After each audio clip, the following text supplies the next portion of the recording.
Okay, I am still dealing with this weird situation for work-related stuff. So in the meantime, Bonnie, Yep.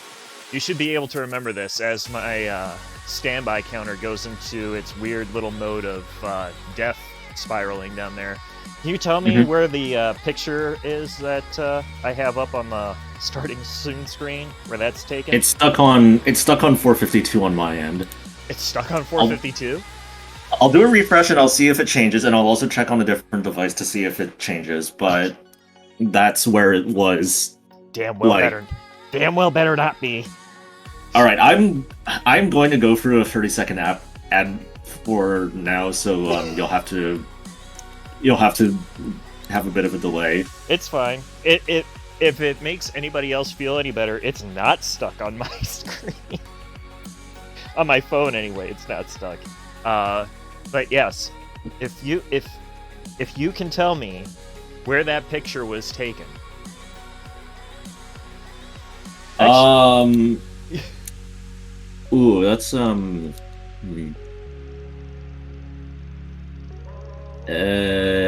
yeah, that picture. Oh wait, okay, no, the count. Okay, by the way, the counter's going crazy now. Oh, It's I know it is. It does that. it's okay, yeah. Let me think. Um, I think it's no, it's not. I'm turning that damn counter off. It's starting to bother me. That's not the one. Okay, There, that's the one. okay.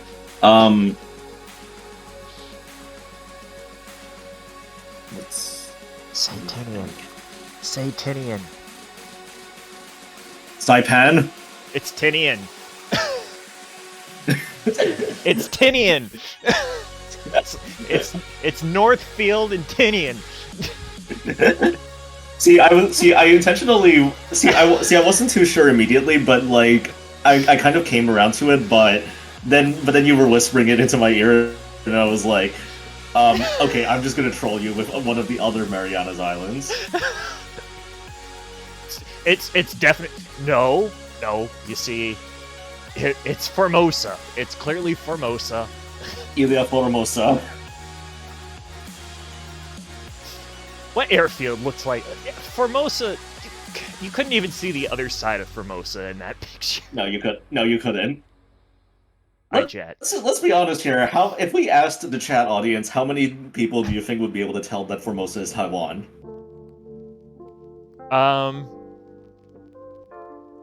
Three. Three people who aren't here. Well, Yeah, it seems a fair estimate. yeah, something like that. So I will explain to chat why everything is a little bit off this evening. Hi, Chaotic. I see you there, bud. Good to see you. So I effed up. I had a thing that I was supposed to do for work today, and I did literally just about everything but that. I had one job, and I didn't do it.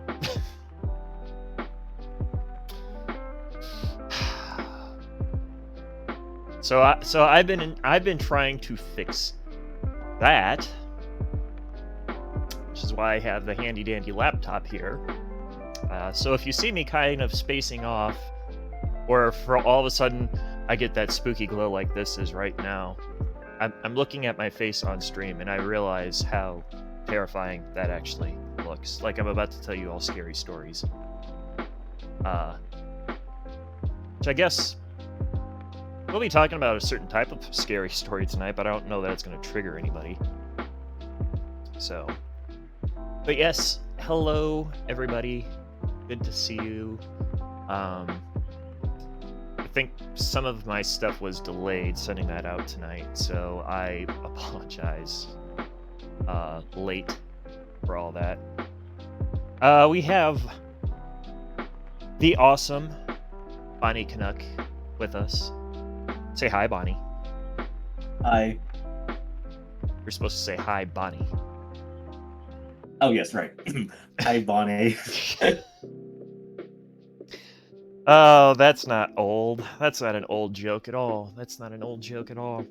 And then joining us here in a little bit, we will have Suzu joining us here in a little bit. I dropped the ball on a whole bunch of stuff though this week. My requests for guests went out stupid late, just because we were trying to get the computer working again, and the shitstorm with a few things at work. Then I had to deal with the vaccine on Wednesday. That could have gone a lot better.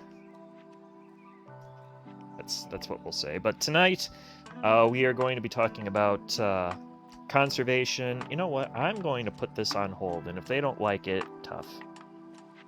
I'm sorry. I am sorry, work, but we are going to pause this. I will come back to you.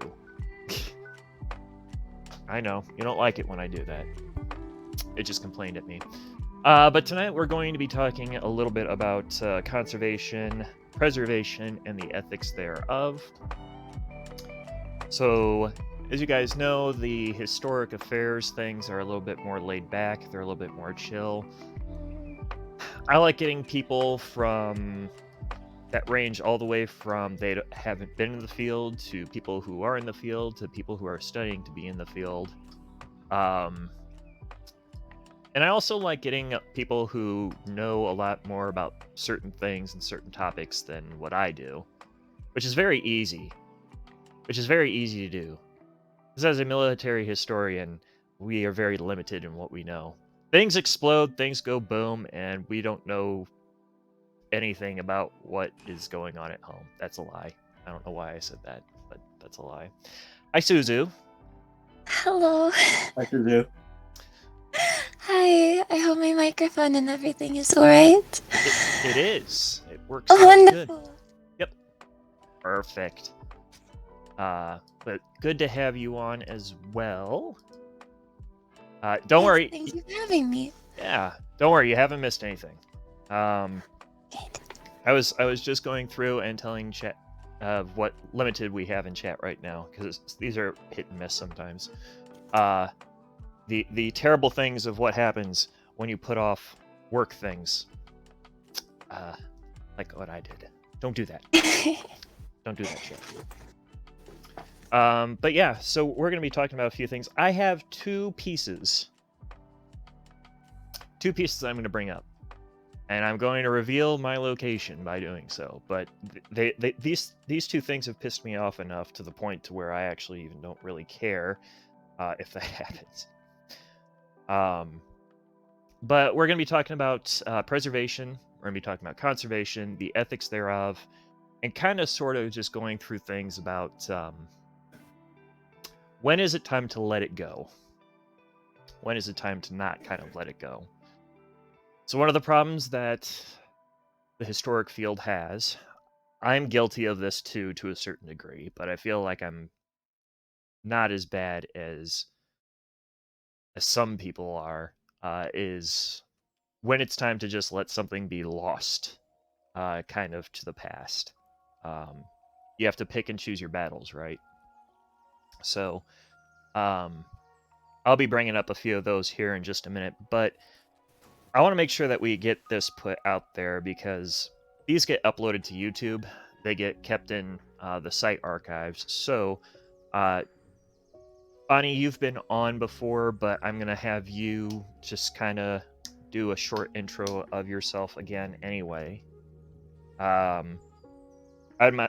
would not delve too much in because I respect everybody's privacy. I don't want you to go in too much, but yeah, just do a quick intro for you. Okay. I'm Bonnie. I'm currently master's. I'm currently doing a master's degree in history, and my pronouns are she, her, and they, them. Despite the voice, but yeah, I've previously done a video on this stream and this channel covering the Japanese biological weapons program. I actually very recently had an article published about that as well. I can't really plug the link to that. I'm gonna. Don't All worry. right, I appreciate that. Thanks. So yes, the write-up that that Bonnie did on Unit 731 is fantastic. So I'm going to drop it there in chat. I will probably also drop that on the YouTube vid as well.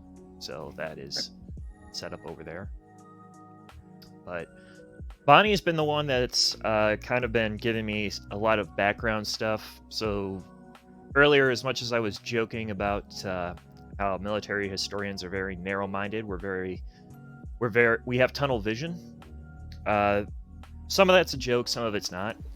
And I think Bonnie has run out of fingers to count on how many times I've been told information that I didn't have previously or I didn't know the full story on. And Bonnie has filled the holes for those quite a number of times. So it's been fantastic.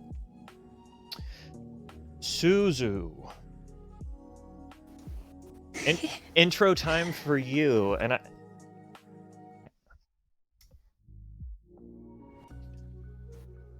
feel free to say as much or as little as you would like. Hello, my name is, well, online I go by Suzu. I started doing a master's degree. It's currently on hold due to the whole COVID situation. And I've very, very recently finished my undergraduate, so I feel like I'm horrifically underprepared for this, but I'm very excited to be here because public history, particularly things like myths and how we remember things and how we change our perception of things going by, has always been something I'm very interested in. So I'm very excited to be here and try and contribute. Absolutely. And don't feel bad with the undergrad thing. So I got thrown into a lot of things with undergrad. So don't feel like you're ill-equipped or ill-prepared for any of this, because that's what we're talking about. Really, what we've talked about on most of these are things that some of us have done. Like a lot of the things that I've presented on here before, or the things that I've actually posted on the site, are a lot of things that I've done in undergrad. I don't think I think I might have 2 articles that I did post. But don't feel bad. You'll be fine. You'll be fine. You'll be fine. It's gonna be okay. And then for just so we're all on equal footing, so that everybody has done an intro. So I go by THK, or the History Kid, on stream. I also go by Hey You and That Guy. No, I am also a student of military history. I work for the Department of Defense as a command historian within the U.S. Army. I have also previously worked for U.S. Army Garrison, or IMCOM, from the past. I no longer work for IMCOM. I work for another command now. But prior to that, I was in 2 undergrad programs, currently in 2 master's programs. And yeah, it's been a wild ride. I am a gap year student, so don't feel bad. This is just for anybody who was ever worried about gap years. Don't feel bad about gap years. They are good for you. They are good for you. So please do your duty and take a gap year and figure out exactly where you want to be. History was not my first choice. History was probably my 3rd, 4th, or 5th choice, somewhere in there. But it rapidly became a very centered focus for me. And as I transitioned into my 2nd undergrad school, which was local, my focus recentered on military history, which was fantastic because there's literally like 3 institutions in the country that have a good military or strong military history program, and I was not at one of them. and I did not graduate from the school that had military history program. So, but yeah, it's a wild ride, and I got colleagues that have degrees in military history. Actually, a bunch of them right now are up at Norfolk because the Society of Military Historians is actually meeting right now in Norfolk, and I didn't get to go. I'm sad, but there's always 2022, right? So, but yes, tonight we are going to be talking about preservation and conservation, and I think I think the timing is good for this too. I have a few samples that I'm going to bring up, a few case studies that we're going to go over. But Suzu, Bonnie, if either one of you have case studies, because I'm thinking both of you being on the other side of the pond, I want to believe that there might be a different train of thought or a different thought process that goes into this, possibly overseas than it does here. And in addition to that, you might have different examples. So my examples, well, I've got one military history example and two local government examples.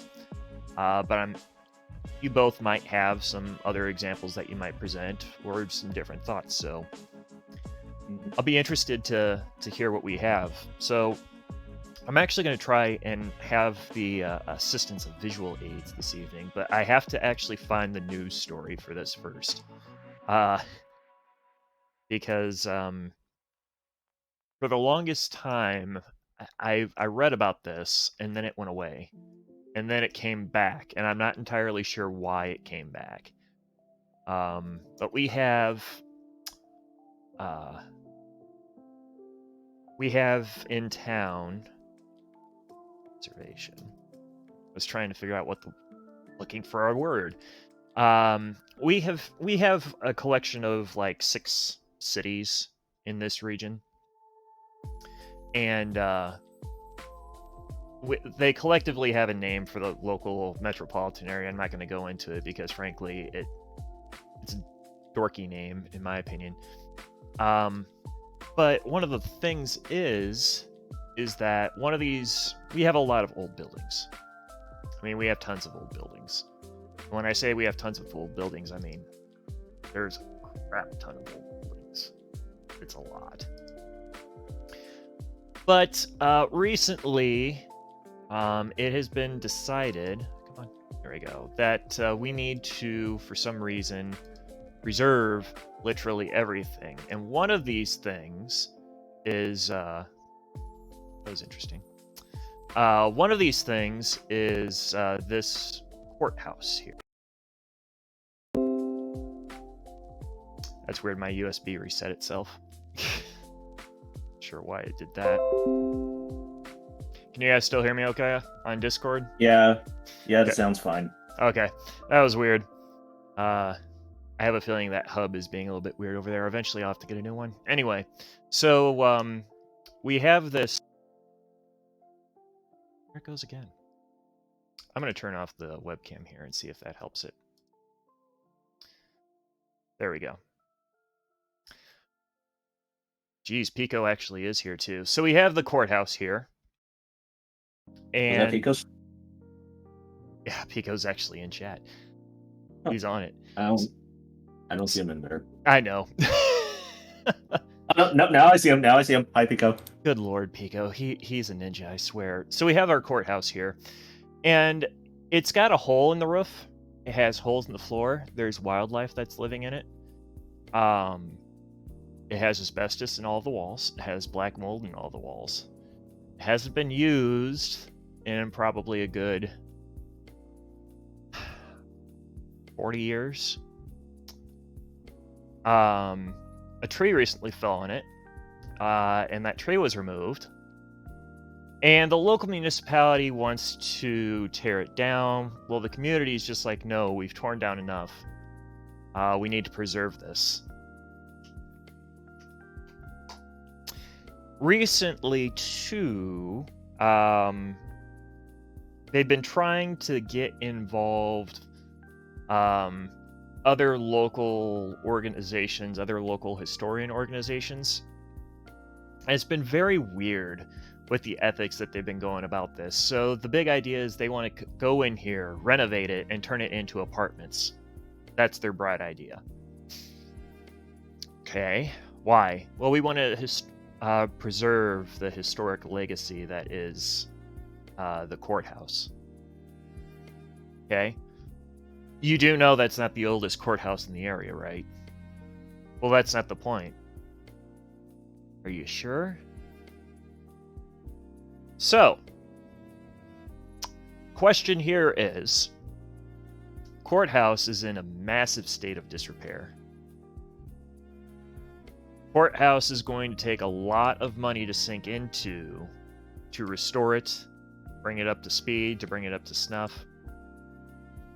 Is that something that you preserve, conserve, restore, or let it go? Now, I have my thoughts, but I have a really bad habit when I have something like this that I know a lot about of going off on a tangent, so I don't want to say anything first. I'd like to see what our guests have in mind first. Bonnie, let's start with you. With the way that you outlined things, I think in this case, and I am the kind of person who likes to nitpick the nuances of specific cases, I think that ultimately does have some dependence on how, on like the approaches to preservation beforehand and sort of how this has affected other buildings and whatnot. But judging from this alone, I mean, I take a very sort of I have a little bit of a complicated relationship with conservation and preservation, but I'll get into that a bit later because Sure. there are Sure. some examples I'm going to bring up about concerning that. So Yeah. I think I will stay like a definitive answer for now until while we just talk about this a bit more. Yeah, no, that's fine. So, and I'll also throw it in here too that the background of this is that it is a relatively old building, and that's what it ultimately comes down to, and that's their stance kind of on it. It sits next door to a modern courthouse and a modern county jail. In this photo, it would be behind where it shows in this drawing. And it's the damnedest setup too. The problem is that nobody has in the past done anything to conserve or preserve it. There has been no attempt to do so until the risk came in that it was going to be torn down.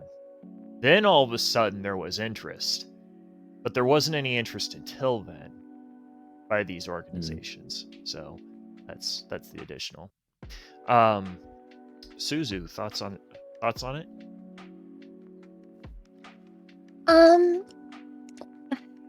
Well,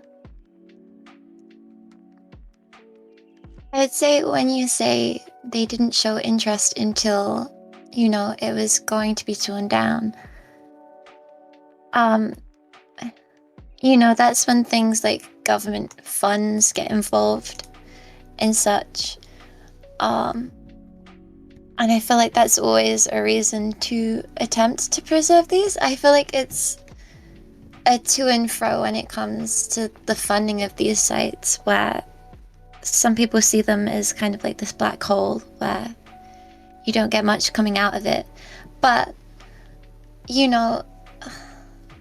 it's the culture of it, I guess you could say. Yeah. Especially if you're saying that it's in the same vicinity as a more modern courthouse, then it becomes this, overall view of this is the old and this is the new, and it's something you can kind of package together. But it still doesn't necessarily justify the sudden interest. Although, as someone who is fond of these old buildings, it's a shame to see them go. But harking back to what you said earlier, when do you then draw the line? As you've said, and I've got the website up as well, in which they specifically say it's still beautiful from a distance, but a closer look shows that it's weathered and worn, which seems to be referring to something else, but could also be attributed to this, where, from afar it looks nice, but if the insides were all ruined, who's really going to pull up the money to restore that, and who wants to? Right. And see, that's kind of where I have been standing on this. Just like, well, why now? Why is it an interest now when it should have been an interest to you prior? And we see this a lot. This is something that is obnoxiously common. Where I don't care about history until I do. And we have a really bad habit of that in this particular community. But we actually really have a problem with that in our country, in the United States. It's a big problem. We don't care about history until we do. Well, what does that mean? Well, it literally means what I said. I wish it didn't, but it does.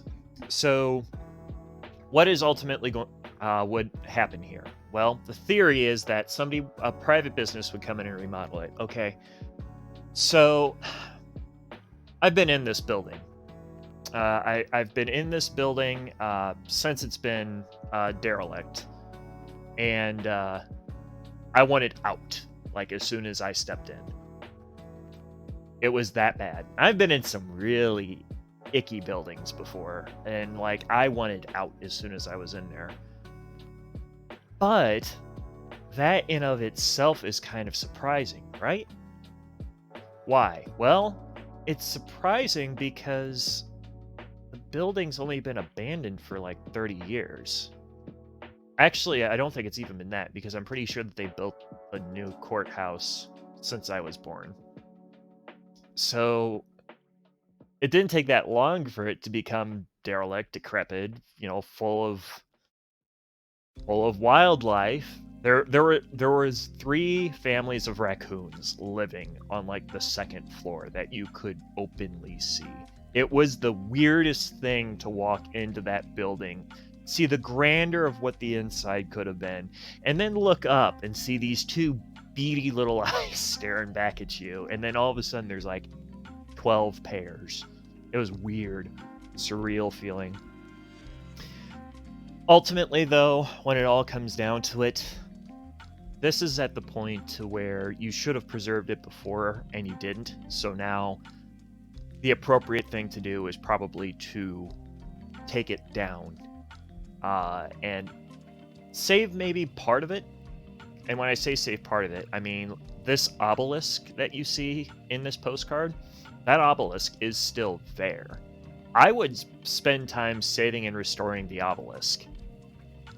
As a reminder, is what I would do at this point. And I know that's not what people want. It's not, well, what are they going to do with the space? They're just going to tear it down. Okay, so tear it down, turn it into a park, and leave the obelisk. You're talking about wanting more memorial space anyway. That would be a good choice for it, in my opinion, anyway. So, it's hard. These are hard decisions. That's why we are having this talk, is because these aren't easy decisions. And I'm actually kind of glad that I'm throwing these at you guys without telling you what the prerequisites were, because this is the kind of stuff that we deal with, is that all of a sudden now it's a problem. We didn't know it was a problem, and then all of a sudden it becomes a problem. So, yeah. Another example, real quick before I move on to this other example, did you guys have any other comments you wanted to make sure that we're in on this particular piece or this particular example? No, not really. Not particularly. The only thing I find of interest is when you say you go in and, you wanted to get out straight away. It shows the contrast in things that have been ruined, not on purpose, but at least have a historical value of being ruined. And, this didn't even have that, so that's even furthermore a reason for it to just be booted. Yeah. And see, and I can tell that you actually care about history, because I could sense that you're just like, I don't want to say that, but it's what I think. And we all do. We all say some of that. Some of us eventually have had to say it so much that we've kind of grown immune to being able to say, just let it go. Just let it go. But there are times where it's very difficult to say, let it go. It becomes hard.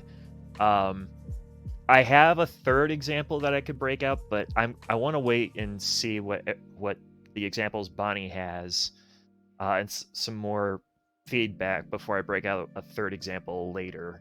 Not only that, it is 1 a.m. for both of them. Okay, it is very late on the 12:30. other on the other side of the pond. So we are going to try and be respectful of that. I can stay up. I- I don't look. I got a final to write, but that's not due in another 3 days. So for all I care, I can stay up. Yeah, I've got work in the morning, but it's fine. This is more interesting. Oh my gosh. I don't want to allow ads. Stop. Let me use this QC times. Fine, don't. Use this. You're watching TV. Oh geez, they're gonna make me And actually listen Skydeck. to it. But that Let me idea see if I can actually find just a still of this. for what his Oh, there it is. Been done to date. Okay, so actually, I don't know if that video is showing on stream. Yes, it is. No, it isn't. Yes, it is. There it is. Okay. So the story here is that we have an interstate system. For those of you, if you're not familiar with the interstate system, highway with exits instead of turns to get off of it. That's all. That's all it is. But they are remodeling. They are rebuilding the entire interstate through this region, through this area.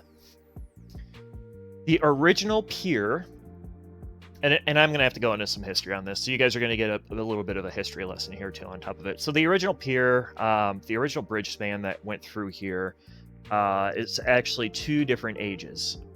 So let's see. So this is Illinois, which means Iowa is over here. Come back. There. Did it come back on stream? It keeps blinking. So I'm gonna have to stay on that page, so I won't be able to see you, chat. I'm sorry. So Illinois is over here. Iowa's over here. It's on this side. Okay. If I'm remembering right, it is this span, the one that's closest to us in this painting, that was built in 1923, 4, 5. It was in the 1920s. This span over here, the longer, the bar side span, was built in the 1960s. Originally, it carried Highway 6 over from Iowa to Illinois. There was a little off-ramp that was over here and a little off-ramp over here. This is the new bridge that they're building through up here. Now, in 1997, the Iowa side, or the Illinois-bound span, as we call it, it used to be the old 6 bridge, was made a National Historic Landmark. Why? Well, it's because it's an old bridge. Well, why did we care? Actually didn't have anything to do with the fact that it was an old bridge. It had to do with who built the old bridge. So the person who built the old bridge was a man by the name of Ralph Medeski. And Medeski is kind of a big deal in our community, in our region. Actually, he's a big deal just in general when it comes to Mississippi River bridges. So way back in 1856, when the first bridge that crosses the Mississippi River gets built, that actually occurs just downstream of where this old bridge is. Crossing from, I swear to God, if that was the mic again. Okay, good. It wasn't. Crossing from Moline, Illinois to Davenport. Now, when the steamboat Effie Afton crashes into that, they rebuild it, and then an ice flow moves that bridge away, and then they rebuild another one, and then a tornado decides that it doesn't like that bridge anymore, so it's going to pick it up and move it someplace else. And then we build another bridge in 1872, and then locomotives come over it and break that bridge. And then finally, we have Ralph Medeski come in 1896 and build us a new bridge that isn't going to break or get moved by a tornado. And Medeski builds that bridge.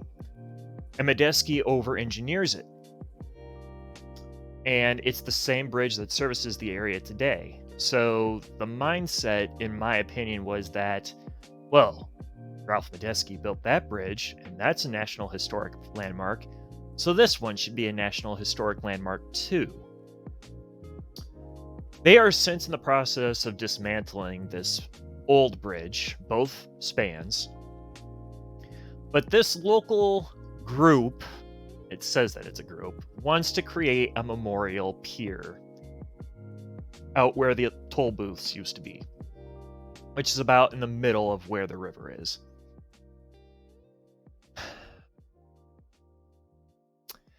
The argument is that it would be cheaper than demolishing the bridge, and that it wouldn't use any taxpayer funds. Somehow it would be cheaper than dismantling the bridge, and it wouldn't use any taxpayer funds. I find that hard to believe.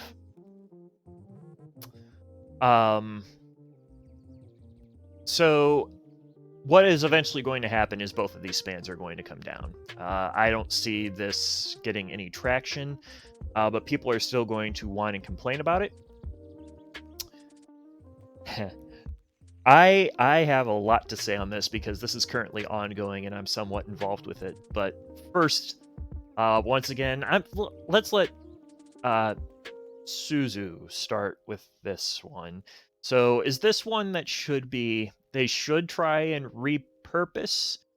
Or is it, I suppose I should mention here real quick. Their idea is to have this memorial park, a conservation and study deck, a 390 by 360 event viewing rec area, and a food vendor court.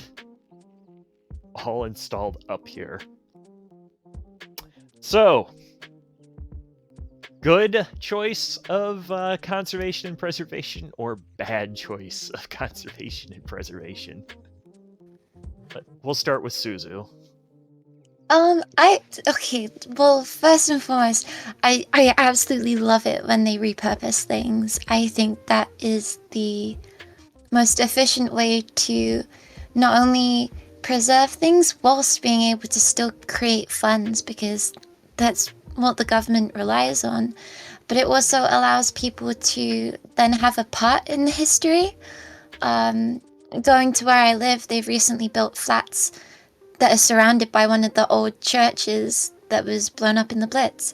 And it's, it's made that a staple part of people's lives rather than just this abandoned thing that they walk past. Looking at the site you've got up, the idea of just like a really nice pier with just like a park or something on it would be lovely, and then just more and more seemed to be added onto that with food vendors and other things, and I feel like they haven't quite got the balance between still, respecting it to an extent as this historical thing that should be preserved, and instead of very much going down the let's make money kind of route. Right. So overall, I feel like it's, without having anything else proposed that could do the same in terms of finance and involving people, I would say it's an okay idea. I I wouldn't necessarily be opposed to it, but it wouldn't So be the. there is Carry on.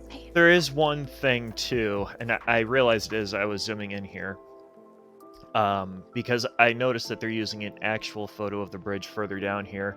This bridge literally has to have about $3 million worth of annual upkeep costs. Not for what you think. This bridge is on the United States bottom 20 safest bridges for any kind of structural integrity. It has we've been under it with FDRIA before, and we literally had a chunk of the bridge fall in our boat. And this was when it was carrying over interstate traffic. So I mean, granted, it wouldn't see as much traffic, so that's something to keep in mind. It wouldn't see the traffic necessarily, but that is a key piece of information. And like I said, I was just reminded by it when I was zooming in here and noticed they were using simulation only for the bridge span, the new bridge span coming over in the proposed span here. Well, if that's the case, and this might not be, this might come off as not caring too much, but it would really depend on the finances. Like, would it be worth that kind of upkeep? In the long term, I would actually say no, because history has always suffered from needing to, I mean, at least from the English side that I know of arguing tooth and nail for these funds and to prove that, these things need to be preserved. And I feel like that's going to end up just being a black hole for money, to be honest, if that's the upkeep it needs, the amount of work they would need to do beforehand. It's difficult. It would be nice if they could repurpose it like that, but Sure. I feel like maybe going forwards it wouldn't be the most financially liable outlook, which I really don't want to sound like a Tory talking like this, but I'm actually going to circle around to that here in just a minute, but I'm glad you brought it up, the finance part of it, because it's very important. But yeah, fantastic. Bonnie. Yeah, I'm gonna echo some of the things that Suzu said. It's I think there's always a bit of a tipping point when it comes to the upkeep of any sort of historical artifact or structure that you can't really count on being able to raise the funds to keep it in a suitable state by the time it's sort of past that point. And the way that the bridge has been described, I think it's kind of reached that point. And especially the fact that it's the private sector alone that's providing the funds for this. I'm sure there is a business case for this, but I've seen how some other cases could go without substantial investment or donations, and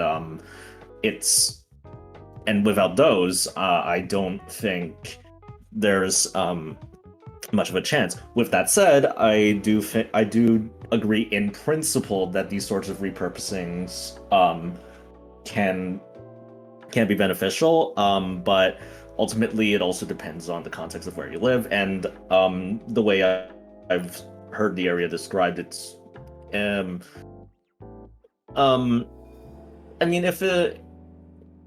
if it's going to be like one of the more exciting new things, like ostensibly based on, like, before we went into the details of the structural integrity and all that, yeah, I could totally see the case for it. But with all those details in mind, I think it's probably a bit of an overreach. I think they're trying to bite off more they can chew. So I'm of the same opinion. I think it's a cool idea. Um, and in a perfect world, I'd love to see it. Um, and again, I will also. By the way, I just clicked back real quick to see that Ness was in chat. So hi Ness.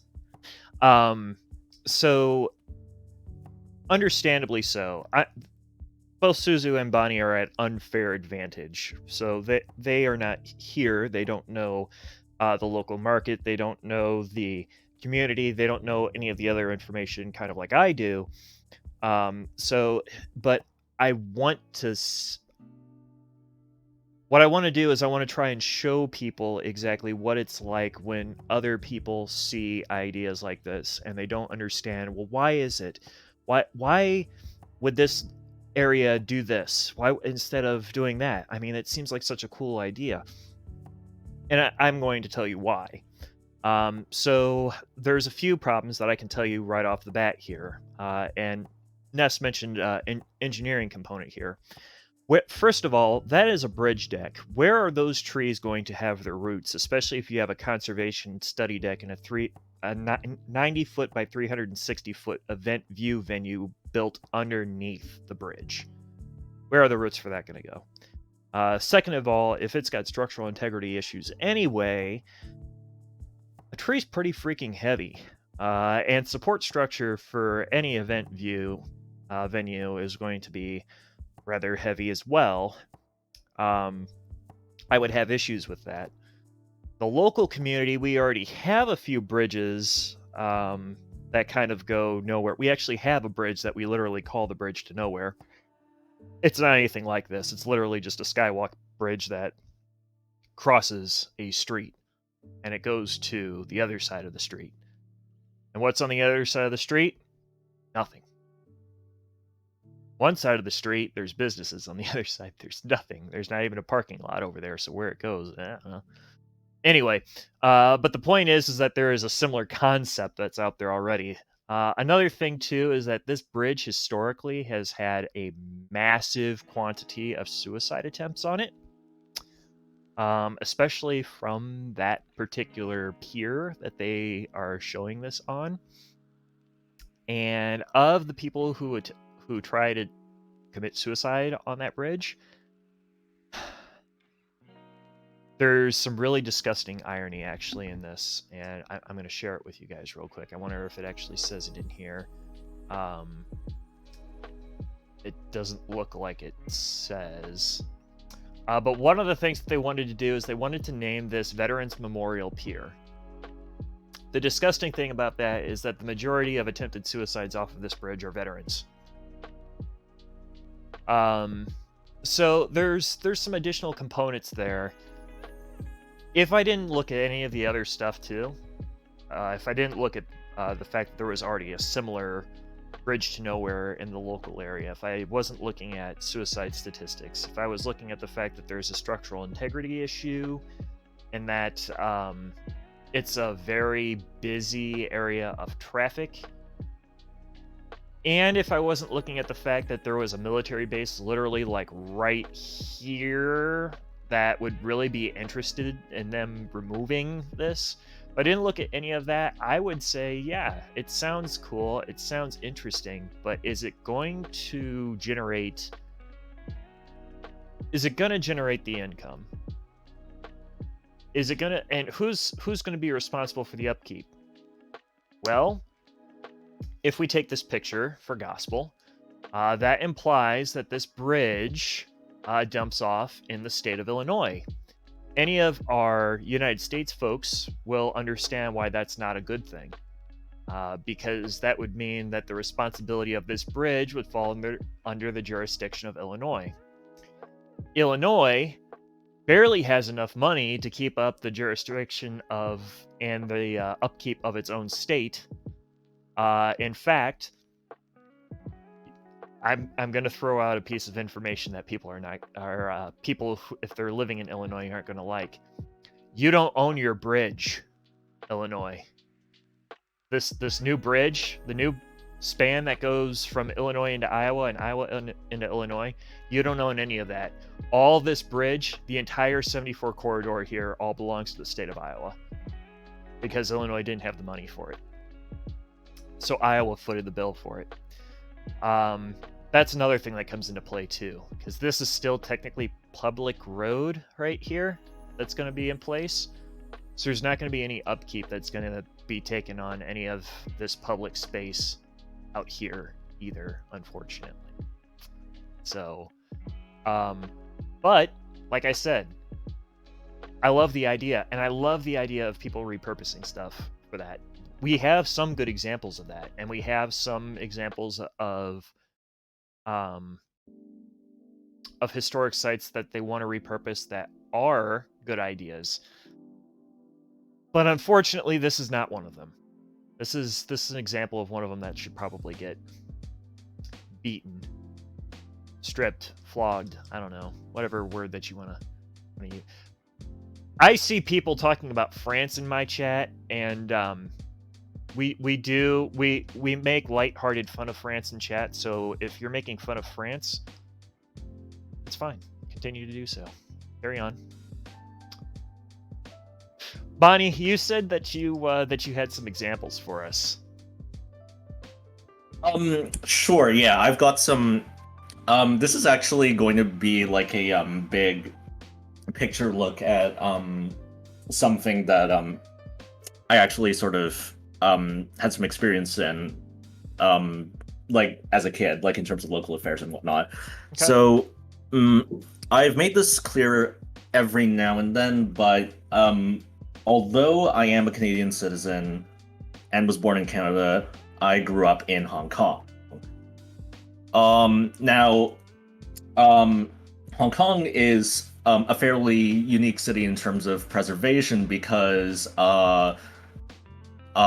it's got because of the nature in which it was transformed into a modern financial hub in the last 50 years or so. So, with that development came a lot of issues regarding preservation of historic buildings, and especially with a lot of political issues with the transfer of sovereignty from Britain to China, and with new development initiatives that were designed to spur economic growth. So, I want to highlight a couple of examples from this in terms of like how these things have shaken out at times. So one example I want to bring up is a building called Murray House. So it sounds familiar. Is it something I would have known about? Possibly, but I'll elaborate on it as we go. So maybe you'll hear it once we go along. So Murray House was formerly Murray Barracks, which was, or at least it was the officers' quarters of Murray Barracks. That was the British Army garrison in Hong Kong. It was located in the Central Business District, part of around the area where the old colonial capital was. It's now the financial heart of the city. But in the 1980s, they decided to yield the area for the building and the surrounding area for construction of the Bank of China Tower. Anyone who's familiar with architecture will probably know this building. It's the one with the it's the one with the crossing brace pattern and antennas. If you've seen Transformers Pacific Rim, you've probably seen it. My art historian instructor is shaking her head at me right now in my general direction. I know it. Okay, so they moved this. So they moved Murray House. They moved it to a different part of the city, called Stanley, which is where a lot of it's like sort of like a getaway spot. It's where like beaches are. It's where a lot of expats live. It's been there since the 80s, and it actually housed the Maritime Museum there for a while until they moved it back to Central. So it's usually held up as a good example of like historical preservation in the city, and repurposing it for any purposes. It houses new businesses as well. Okay. Another example of this sort of successful quote-unquote preservation, this repurposing of buildings, it can be seen with, say, the old Central Police Station that has been converted to also hold like an art gallery and businesses and small shops, stuff like that. But there are a couple of big examples that actually led to huge protests, and this is what I'm going to get into right now. So, a lot of people probably, if you've heard of Hong Kong, you've probably heard of something called the Star Ferry. Now, the Star Ferry is a 2 centuries old ferry service between Hong Kong Island and Kowloon. It was the first regular crossing between both sides of the harbor, and it has been an icon of the city. Now, in the Central District of Hong Kong, there was a ferry. One of the ferry terminals at Edinburgh Place was built in 1957. It was built in the modernist style, and it was distinct for its clock tower and its appearance, icon of the city. Additionally, it was also the site of historic events like the 1966 riots, but by around 1999-2000, the government was strongly considering moving the ferry pier, and as such, they were already ready to demolish it in favor of moving the terminal elsewhere and turning the area and conducting land reclamation on the area in order to expand it. I'll get into what they did to the land later, but were they wanting? There were.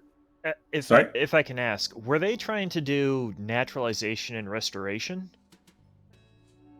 No, they were going to demolish the entire thing. Period. Okay. All right. Yeah. So. Well, there goes. Yeah. There goes my argument. Okay. Yeah. There were massive protests for about a whole year after this, and there were people who were trying to break in order to stop the demolition work and all that. And accompanying that, actually, there was another pier nearby the Edinburgh Place Pier called Queen's Pier. Queen's Pier was traditionally the site of the landing of new governors of Hong Kong, as well as the royal family or British government officials when they came to visit. So, just off the top of my head, among other people who landed there, Admiral Bruce Fraser landed there when Britain reclaimed Hong Kong after its occupation by Japan in 1945.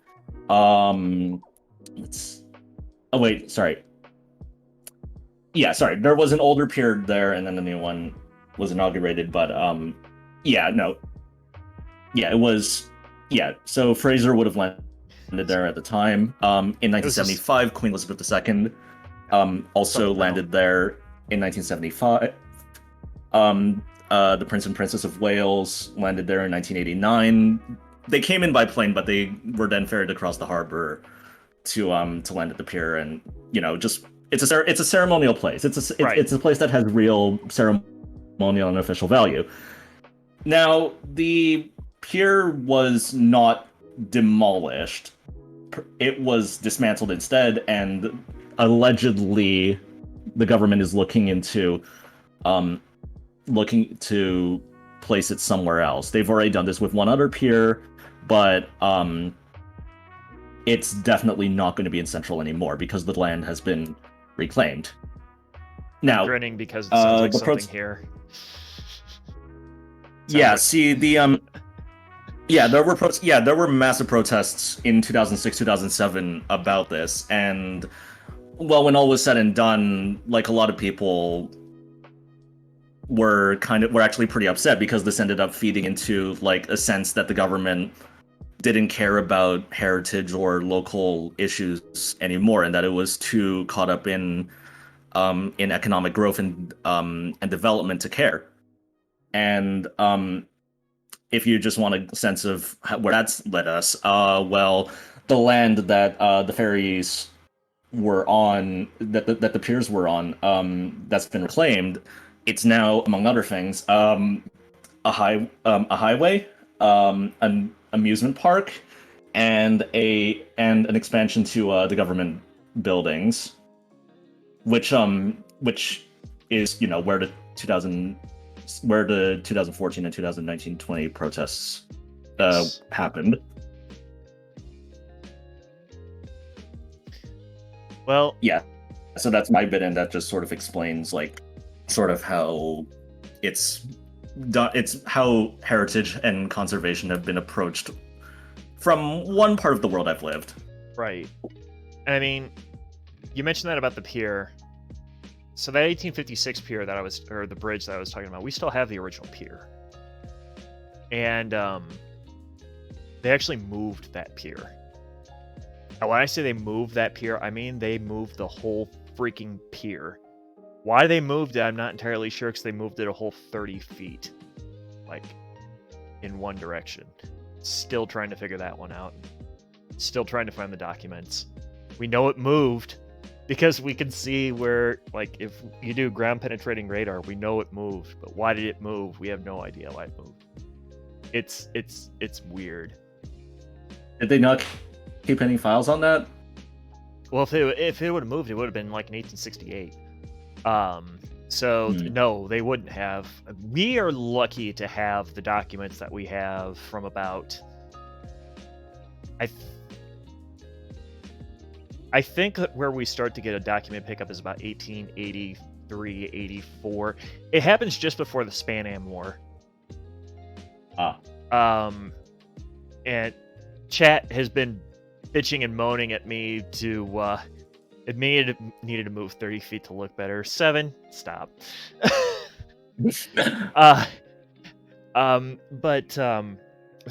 Chad has been bitching and moaning at me to actually read one of the ghost stories we have from Post that I'm pretty sure was composed.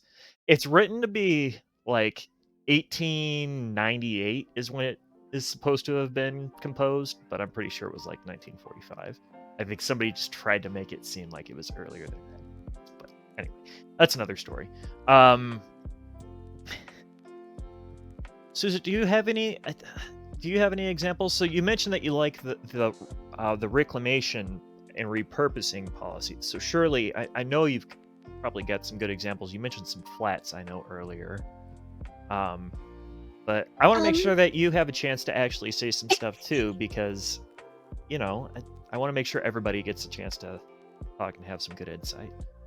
I appreciate that. I think, the flats are obviously a good example.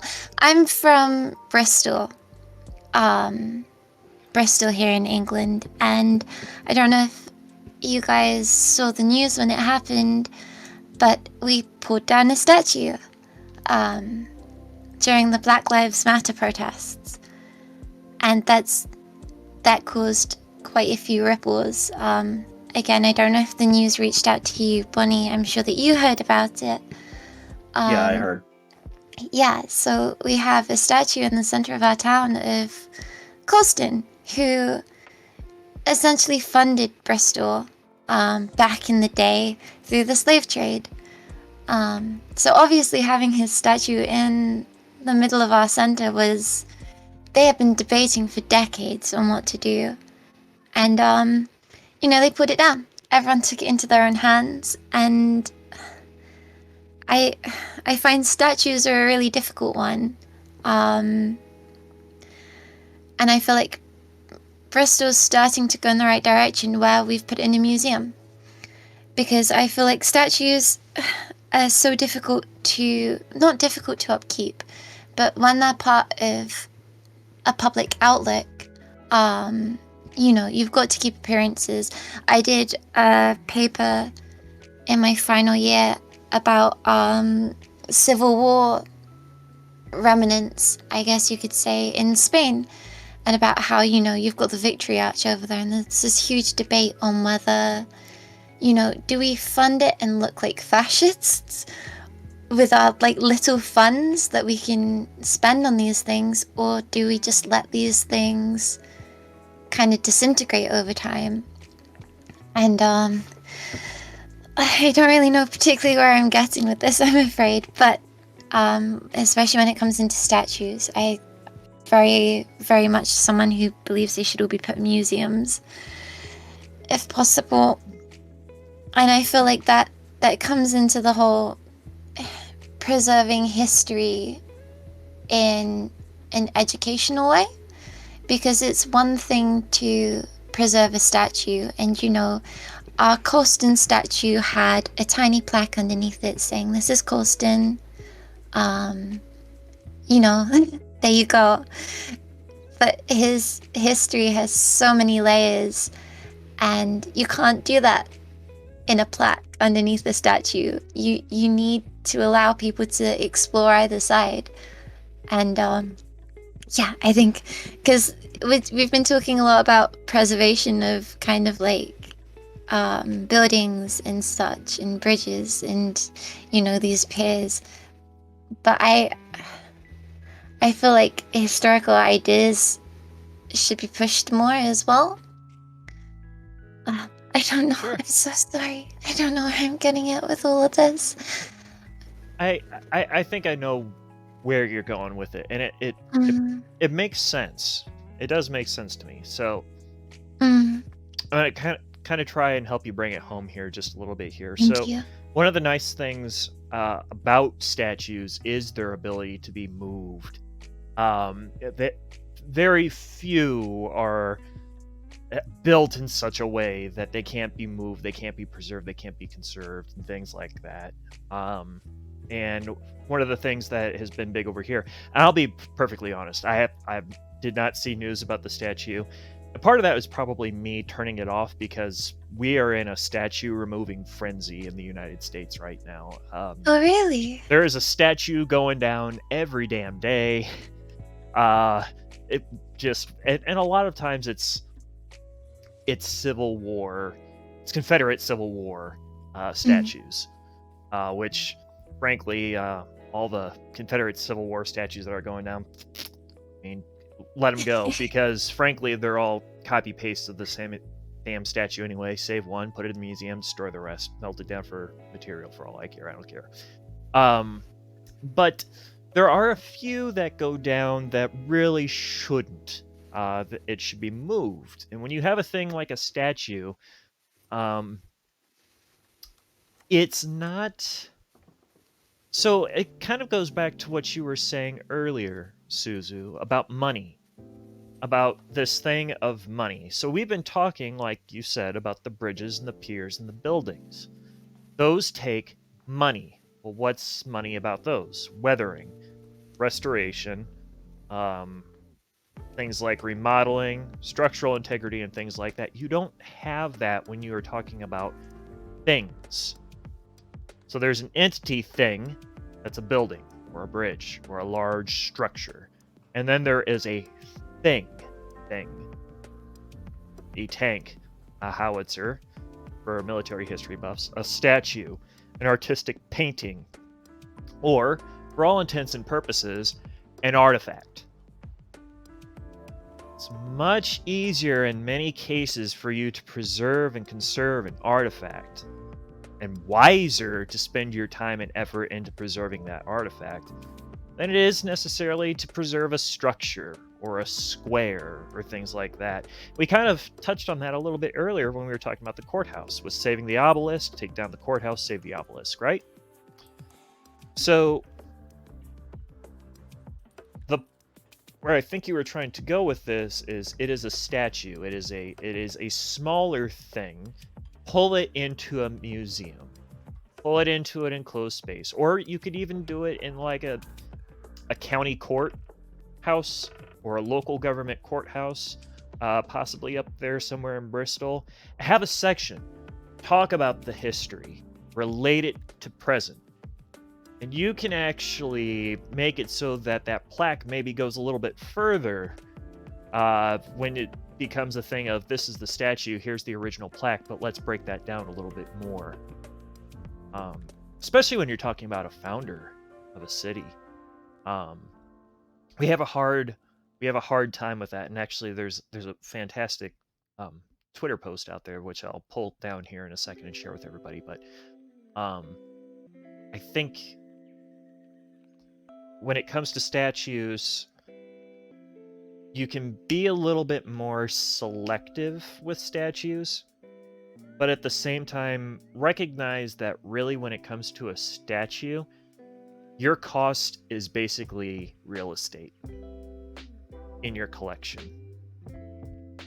Now, some museums and some locations don't have the luxury of having real estate for that. I get it. But your cost is basically real estate when it comes to that. To read here, rename the airport if they haven't already. I've been tracking that, Tomaso. That's going to be an interesting one, and I'm staying as far away from that as I possibly can, along with the renaming of the army installations in the United States, which I'm surprised they haven't done already. Ness says the thing is, moving the statues would cost less than the police response to the rioting. I can't comment on that.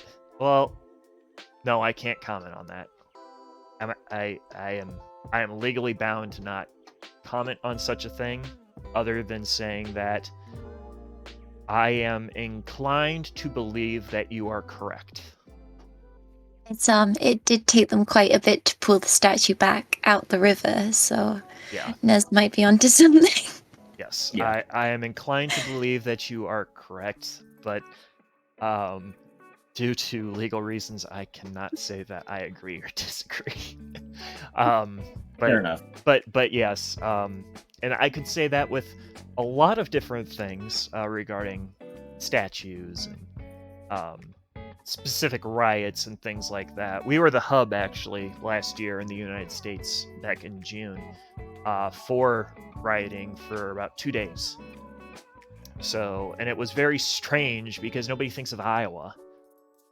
But we were for a couple of days, and that cost a lot of money, and money is a thing, unfortunately, that the historic profession, museum profession, preservation, conservation, whatever have you, we don't have money. Why? Because people don't see the importance.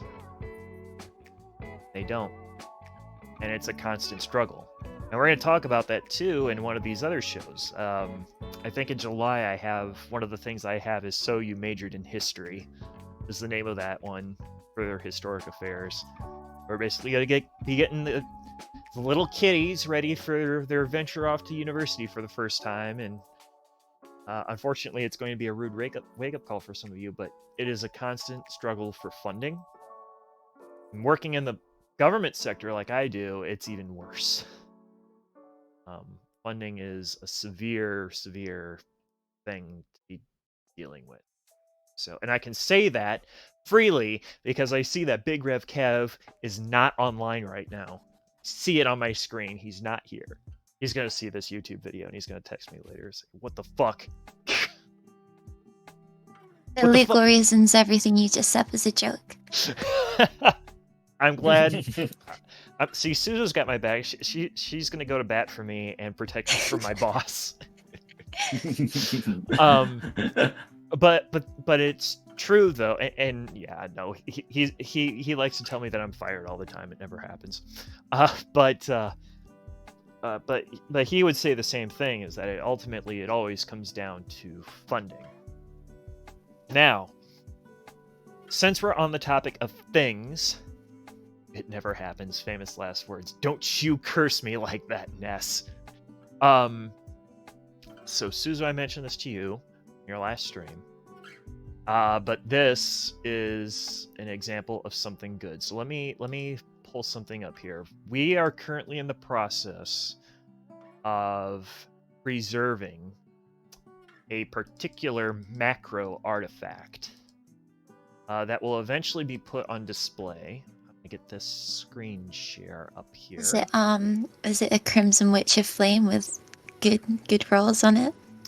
It is not, unfortunately. It's not. Oh Also, man, imagine if someone made a gotcha memorial of something. You know, it wouldn't surprise me. Give them time. It's my house. But before I do that, though, I want to see if this will pop up here. Come on. No, not going to come up. Anyway, the USS Intrepid is an example of good repurposing of things. Yeah. I was going to say. This is not going to come up this way, so I'm going to actually have to put an image in here for everybody to take a look at. So give me a second. I think I've actually shared this on stream before. So, back in World War One, the latest and greatest everything was, there were two inventions. The first one was, of course, the airplane, which is my favorite thing. Second thing was, of course, the tank. And My favorite thing. yes. And recently, we came into possession of one of these. One of these glorious buttes. I'm so jealous. Known as the Mark 8 tank. And this is coming out of, where did it come from? I think it was Fort Bliss. Fort Bliss, Georgia is where it came from. And so the interesting thing about this is that 101 years ago, 101 years ago? Yeah, about 101 years ago. We actually have a picture of this tank leaving the installation that it's now coming back to. But we built and assembled 100 of these tanks here. And we recently are getting it back. And one of the things that we wanted to do is we wanted to try and reverse engineer a few things on it, because we wanted to make it, we wanted to pretty it up, make it look good. We actually wanted to roll it into its new pavilion. We are building a pavilion just for it. But one of the things that's also happening at this time is we have 31 or 32 macro artifacts that are hanging out someplace. One of them is an Iraqi, or was, I guess, it was an Iraqi armored personnel carrier. One of them was a Chinese field gun. There was another one that was a Russian armored personnel carrier. And a bunch of rocket systems. Also, there's a German Nebelwerfer out there, too. All this random shit that has nothing to do with us is just chilling out at this site. So recently, we've been trying to get in artifacts that have to do with something on our installation and sending out those other artifacts to places where it does have some reason to be there. And we are catching shit left and right about those artifacts leaving. Well, yeah, you got the Mark 8, but you let this other tank go, and dude, calm down. What does that armored personnel carrier have to do with us? Nothing. Nothing to do with us. It's not getting destroyed. It's not getting, pieced apart. It's going someplace where people can actually use it. Now, the surprising thing is that they were very adamant about making sure that we got this Mark 8 tank back. Once that idea got planted in the museum director's mind, yeah, it was going to happen. So, but yeah, Suzu, anytime. You want to come out here, you want to see a Mark 8 tank, I got you. I got you. Please, let me just take a quick flight over the pond. Yeah, right. Pop over. Yeah, sure, everybody can come. I don't care. You can have afternoon tea. That's right. That's right. Well, and with that too, we also have the second largest house in the federal inventory on the installation. So sure, come over. You know, it has a tea nook. It has a tea nook where it was just the only purpose of that nook was for people to sit and have afternoon tea. So, you know, come over, see the tank, and then sit in a 1870s built mansion, you know, that has a tea nook in it. Being spoiled. I know, right? It's an interesting place. I'll get you some stuff sometime on it. You can take a look around. Need to try and get to the tank museum near me first. Yes, I've got interest in making my way up there too. But yeah, this is another example of macro artifacts done right. And you can see here too that I don't exactly know what happened here. So some of you might be able to see this, that on the side there's like a wooden plank here. I'm pretty sure this is where one of the Browning machine guns was. But I'm not entirely sure why they replaced it with wood. So, maybe it's just to keep the moisture out or something. I could think of a million things that were better. But yeah, probably. But you know, it's ours now. That's going to be replaced. They're going to take these 57s out of the side, and you know, it'll be fine. It'll be fine. We'll get it taken care of. But yeah, I had to make sure that I at least brought that up once. And then I was pestering Bonnie about it earlier. So the image that we opened with this evening was actually on North Island, Tinian. It was the B-29 Air Base. And the cool thing about Tinian, I haven't been out there, but I have talked to a bunch of people who have been out there. And apparently, they actually have... It didn't look like it from the sky. I'm going to actually jump back there real quick because I want to show you guys. So it doesn't look like it's been kept up extremely well, but it actually has. I guess on one of these strips, it actually has one of the whole maintenance bunkers that you can go down in and investigate and like see stuff in there. I think the hull where the bomb was kept is this location that's way off to the right. You can actually go down in there and actually see the pit and like see all the material, the machinery that they use to actually bring the bomb up and load it into both the Enola Gay and the boxcar. So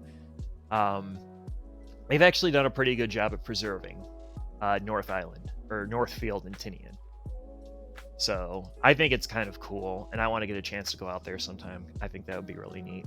But hopefully soon that travel ban will come up. Can make my way up to Hythe and then swing over to the tank museum, and then I can it's no longer illegal to leave the UK, so I'm very excited about it.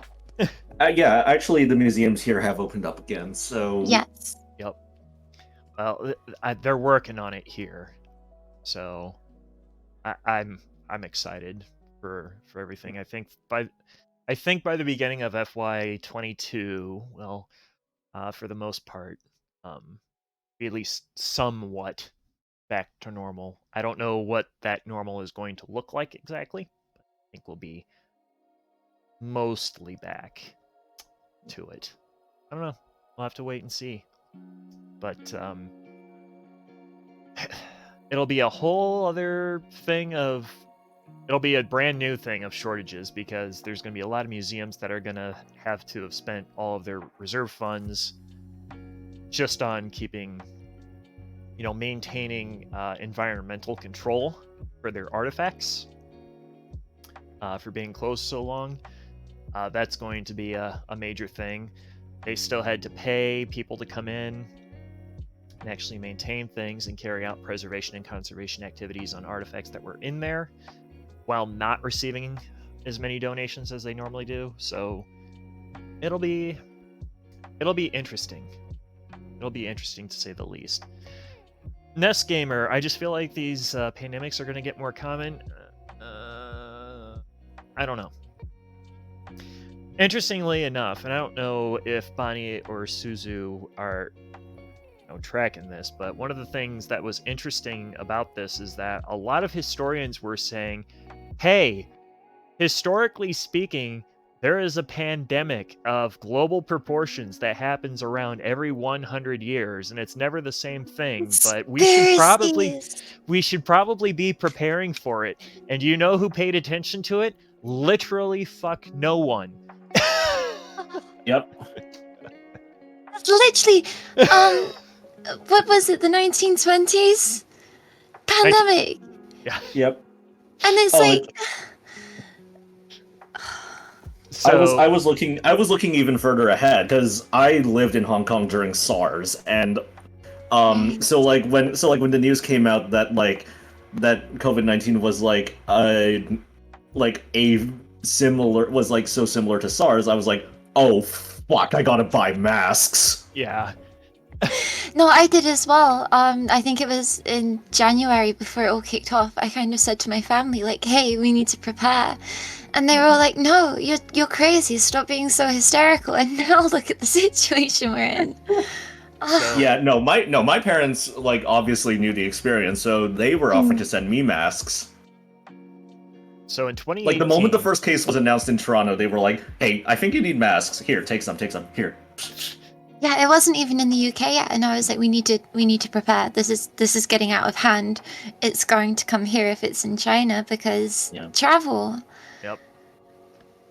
What I think is great is I remember very vividly talking with Big Rev Kev, who I've had on the show a couple of times, and he's a mod. I remembered having this conversation with him and one of our contractors. 2018, we were walking from our office over to the museum one day. I can't remember for what it was, but I remember this conversation. Hey, Kev, you know what we're due for? He's like, yeah, we're due for a global war and a pandemic, aren't we? I said, yeah, about that. We are definitely overdue for that, so it wouldn't surprise me if there's anything weird that comes up here relatively soon. And then 2020 happened. Especially regarding war, and now you look at the current situation in the Middle East, and I'm like, I feel like we're so overdue a large-scale war that it's just got me constantly slightly on edge whenever I hear something in the news. Oh yeah. Yeah. So it was Russia not too long ago in Ukraine, and now it's this, and then obviously there was Trump in America shooting shots at China, and now it's gonna happen. Well, yeah. Also, Iran. Can you believe that January 2020 was when the Iran thing happened, and I feel like everybody completely forgot about that. Why you gotta keep bringing up stuff that I can't talk about? I'm sorry, but but yeah, regarding that did happen. Regarding the Middle East situation, I'm going to bring up just a couple of things on that. With the Middle East, that's never going to get resolved, and it doesn't matter if the U.S. is involved in it or not. It's just never going to get resolved. So there's a fantastic book that I'm going to recommend. Literally everybody, chat. Literally everybody in chat. Chat, I'm giving you homework. Chat, homework. I'm going to test you. I'm going to test all of you. Even if you're here from Suzu's channel now, I'm going to test you. So your homework is to go out and pick up a copy of Ryan Gingeras's Fall of the Sultanate. It talks about the collapse of the Ottoman Empire. And read through that, and you come back here and tell me, yes, we can figure out the Middle Eastern problems, or no, we cannot. There's only one correct answer to that, It's either yes or no. You have a 50-50 chance of just guessing. I also want to add a supplementary assignment, if I may. Sure. Why not? Let's just pile it on. Okay. I've studied this region during the interwar and World War II period for one of my courses, and and there's a substantial amount of material that you can read on JSTOR for free for now. Because JSTOR, being the ever grateful gods they are, have opened up their repository of books and papers to the general public to read for free. So read about all the different parties involved in this. Okay, I would highly recommend reading about all these developments and sort of the historical roots that lead up to this point, because there is a lot of history, and trust me, there is a lot of suffering in there that cannot simply be traced back to one moment. Yes, and I'll give you a bit of personal background. So my great-grandfather actually immigrated from the Ottoman Empire. In 1911, I believe, is when he came over. And he was explicitly fleeing the Ottoman Empire because he knew that shit was about to kick off. And boy, did it ever. But things were kicking off even before. It shouldn't be super expensive. I think it's like $19.99 USD. But so when Asha made his way over, he was fleeing that shit. So I mean, it's a good book. It gives you some insight, but it is a very complicated web to unravel. It's more complicated. So I've done focuses in Vietnam. It's more complicated than that. Like 1,000 times more complicated. So it's not something that I think anybody is ever going to be able to effectively unravel, because I don't think the current generation that's over there even understands where their own problem is even coming from, so they're just continuing to push forward. And I just think that it's probably not something that's ever going to resolve itself. It's not something that you can strong arm a resolution with, and it's not something that I feel like people are going to take the time to try and unravel naturally. So, yeah. I think the Middle East is probably in a perpetual state of reset, so to speak.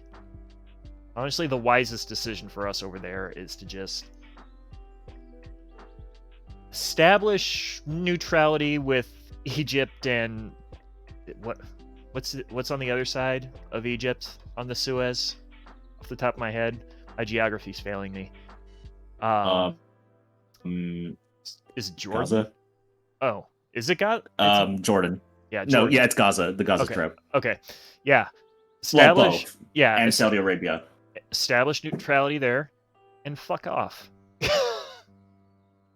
That's probably the best thing that anybody can do. So technically the UN did that after the Suez Crisis, but that's another can of worms. Yeah, we're not going to go into that. We don't have the time. That's another stream, Bonnie. That's another stream. That's another. Oh, Suez. Suez. I know you want to get into it. I do like it. But so the other point is China. China is kind of the bear in the room that eventually everybody's going to have to address. How to address it, I don't have an answer for that. It's just going to have to be addressed. I don't have the answer of how you address it. I'm just saying it's the bear in the room that's going to have to be addressed eventually. So I'm not going to tell anybody what their opinion should be on that, because frankly, I don't know what the opinion should be on. I just pray that it's not in my lifetime. Yeah, I suppose, but like it's always a struggle, because like you never know when these things end up hitting you. Like obviously being someone who still has a lot of strong connections to Hong Kong, and with the developments that have been happening there, which frankly a lot of people couldn't have foreseen, didn't foresee at any point in the last 5, 10, 20 years. I think, you never know what's going to happen next. Yep. So I think everything is always contingent on, keeping an eye out and knowing what, and like looking at precedents of the past, but also ongoing patterns and trends, and seeing how these things pan out. I can't say anything because that would be editorializing, and I have my own very, very strong views on this. But yeah, it's always a complicated picture. I will say, if you're my age or younger, there is probably a greater than 80% chance that you will see a global war in your lifetime. Shit. And the reason, yeah, I know, trust me, I know. There is a very good reason that I say this, and it's actually based on statistic and study. So I would have to go look for this article once again. But I would actually love to talk about it sometime, and I'm open to talking about it. And if I find the article and anybody's interested, I'll post the article in the Discord. But there was a fantastic article that was published in Prism not too long ago. It's the National Defense magazine that basically did an assessment for the risk of WMD-based warfare within 5 years of a time period, given X, Y, and Z variables. And what the author did is they were working with an individual that was building an entire system that kind of evaluated what the risk was over a period of time by taking in a set of parameters. What were those parameters? So the readiness of nuclear artillery, the readiness of biological warfare, the loss and pilferation of atomic and nuclear materiel, and the activities of counterinsurgency and possession of that materiel. When they were looking at it under the Bush administration, the risk in Bush's first term was greater than 50%. During his second term, it had fallen to 30%. During the first term of the Obama administration, it had gone up again, I think, to about 50 or 60%. It had gone down to 50% during Obama's second term, but it didn't do anything during the first 2 years of the Trump administration. So, regardless of... This is what I've always tried to convey to people, because we have a really bad habit as a species. Humans are bad at this. We like to put blame, and we like to know definitively a specific individual to blame for a particular tragic event or horrible thing. We like to place it on one individual. Well, that's not always necessarily the case. There could be something else that goes into it. A good example of this is, I'm just going to pull an idea out, is that President Johnson, we'll go back to Vietnam. What were Johnson's options for Vietnam?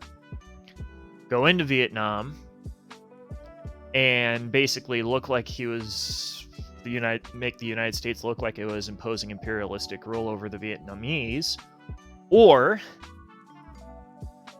get basically publicly flogged, stripped, and tarred and feathered by NATO and the United Nations, saying, well, you didn't uphold your part of the bargain, now we're going to pull a shitload of funding and we're going to blacklist you because you aren't providing the international defense and peacekeeping agreements that the United States put into place. What do you do? What's the right answer? There's not a right answer. And unfortunately, that happens. And what ended up happening is, and Nixon had the same thing. And Nixon was a piece of shit when it came to Watergate, don't get me wrong. Anyway, but Nixon and Johnson, those were the options for the both of them. But people want to point the fingers that it was Johnson, or it was Nixon, or it was Kennedy, or it was Eisenhower, or it was any one of them. It wasn't. It was not. It was people. It was a bunch of people. There was lot of bad things happening there. The North wasn't all that great either. And yes, as Ness says, the answer is humans suck. Unfortunately, a lot of us do. So, but what I like to remind people, and this is true no matter which side of the spectrum you're on. You can love Bush as much as you want. He did some shitty stuff, but he also did some great stuff. You can love Obama as much as you want. He did some shitty stuff, but he also did some great stuff. You can, Prime Minister of Britain, I don't know Britain politics all that well, but if they're human, chances are they did some shitty stuff and they did some pretty great stuff. Same thing with Japan, with Russia, with everything. It goes all the way back. Unfortunately, one particular event probably was not the thing that set everything off. It was probably a series thereof. Sort of like World War I, and trying to explain how everybody jumped into the bar fight. Or how you have historians that argue that World War II actually is World War I, just continued. Or how you have other historians that say the Japanese actually started World War II. Yeah, it's a crazy thing. So, but yeah, unfortunately, I love how we also went. This is one of the beautiful things about history. We went from talking about preservation and conservation to all of this shit is going to be on fire in 80 years. Yeah. So We've got to prepare chat. Don't say we didn't warn you. All this shit will burn. So, but yeah, that's the gist of it, and you can find answers to some of the things that are on the horizon by looking at the present and looking at the future. So, definitely do that. But love it. I love it. This is great. I've never felt that we could run as far over as we did, because we are now 34 minutes over. Hooray! Yeah, I don't... This is a record. We've never run 34 minutes over before. We've run so far over, in fact, that I won't be stopping stream for the Final Fantasy VII stream now. Hooray! Sorry. No. This is good. I like this. One of the things I've been trying to do is I've been trying to increase the quantity of history content on the stream, so that the fact that we've managed to do this is a good thing. But what I want to do first here before... Bonnie, as you know, you are always welcome to come back, and I'm still waiting for you to message me and say, hey, I want to do another topic. Yeah, of course. And Suzu, since you are new, anytime you want to do a topic, I mean, you've got your own channel, of course, to do it, which, Pico, you're gonna have to help me if I screw up the command here. There. Any of you who haven't gone and followed her yet, go follow her. Do it now, or else I'm taking back all of your 3090s. I'm taking back... No, I want all of my followers to be historians, so they're gonna have to suck it up. That's right. If they don't like it, they can go. I swear to God, chat, I will take back all of your 3090s, and we are not going to Six Flags. Go follow. I don't care, Pico. You go over there and act like one. But anytime, like, if you see something, like if I'm doing a presentation on something that has a public component and you want to chime in on it, let me know. I post my schedules out 3 months in advance for history streams. Or if you see like one of these HA shows that you want to be on, just let me know. I will take up to drunk 3 history. people. Please. I'm working on it. Actually, that is Big Rev Kev, he's my boss. He's like my legit boss. He's actually my boss.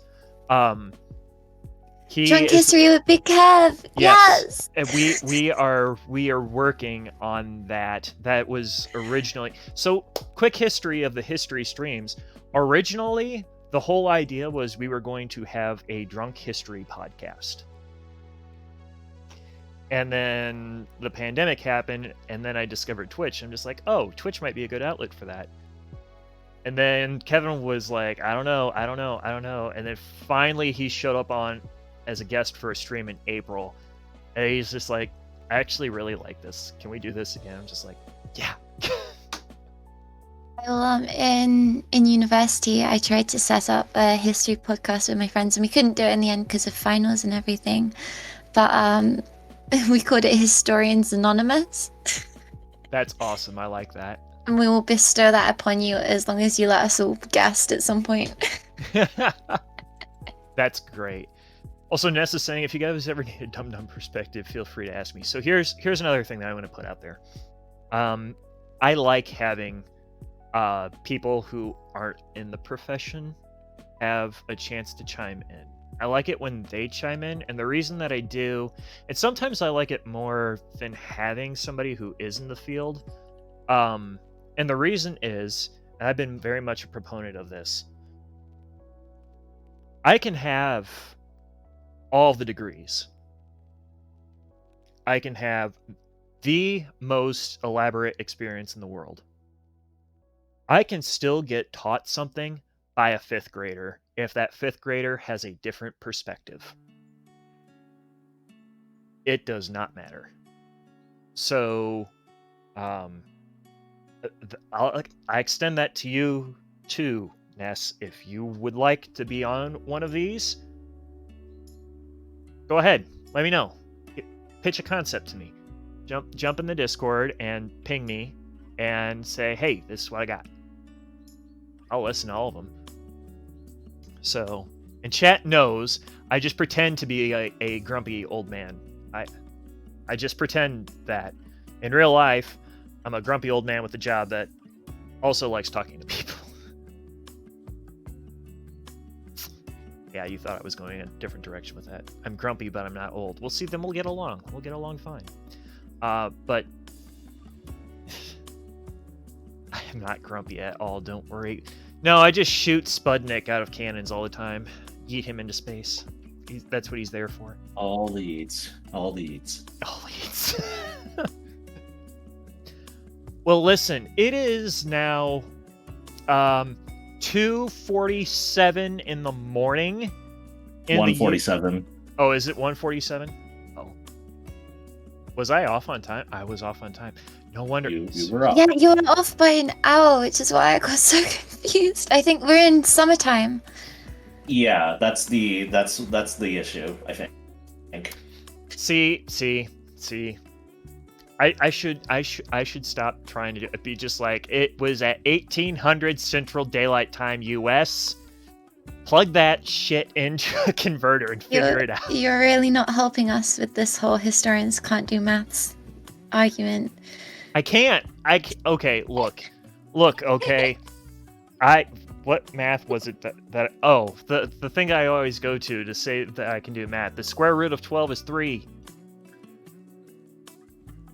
That's the math. Not? If it's not, then that makes it even better. If it's not, that makes it even better, and I'm going to continue saying. It's not, is it? And there, ladies, gentlemen, and non-binaries, is our no thoughts head empty catharsis. Woo!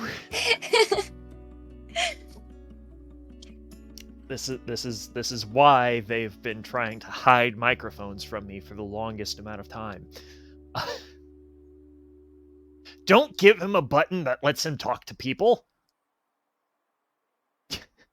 I don't know where I was going with that, but all right. Well, it is 1:47 in the morning in the UK. And I think while I know that Bonnie doesn't have a sleep schedule anymore, I am under the impression that Suzu might have a sleep schedule. I do have work tomorrow in the morning. So I am going to go ahead and release everybody back to. Oh, Ness is calling you out, big time. But a Genshin schedule, yeah, I'm gonna be back to Genshin here relatively soon. We're gonna be going back to Genshin tomorrow on stream. I am not going to end stream. I'm actually just going to quickly put up what our next history stream is going to be, and then I'm going to do a BRB screen because we're going to do Final Fantasy VII here in just a minute. But the next history stream, finally, I've postponed this stream now 4 times. Damn it, it's going to happen this time. We're going to be talking about the ATF program. So I know that's an F-22 that I have on screen there. The F-22 is going to make maybe an appearance, and that's it, because we're mostly going to be talking about the YF-23. That will be on Friday, 1800, same time. So whatever that is in BST. What is that, midnight? Midnight BST. You could not pay me to tell you. Oh, okay. Your check is in the mail. Check's in the mail. But yeah, that'll be the next stream. Then the next one after that, we're gonna be talking about Valkyrie, because I believe this is 65th anniversary in June of the Valkyrie Ship 2 crash. So we're gonna be talking about the Valkyrie in June, which might be getting simul-streamed. I have no idea yet. I'm still waiting to hear back from that. But we'll see. We'll see how that goes. Let's talk about doing a simul-stream with the National Air Force Museum, but we'll see how that goes. So, yes, plane stuff's Ness. My concentration is in Cold War aviation history. So, you're not home to convert time. Well, Pico, what the hell? For the Suzu audience here, Pico is my from what I have perceived as my version of Eevee, I believe. Hey, So that's so cute. yes, but we call him Picobot because he just randomly makes shit appear, and I don't know.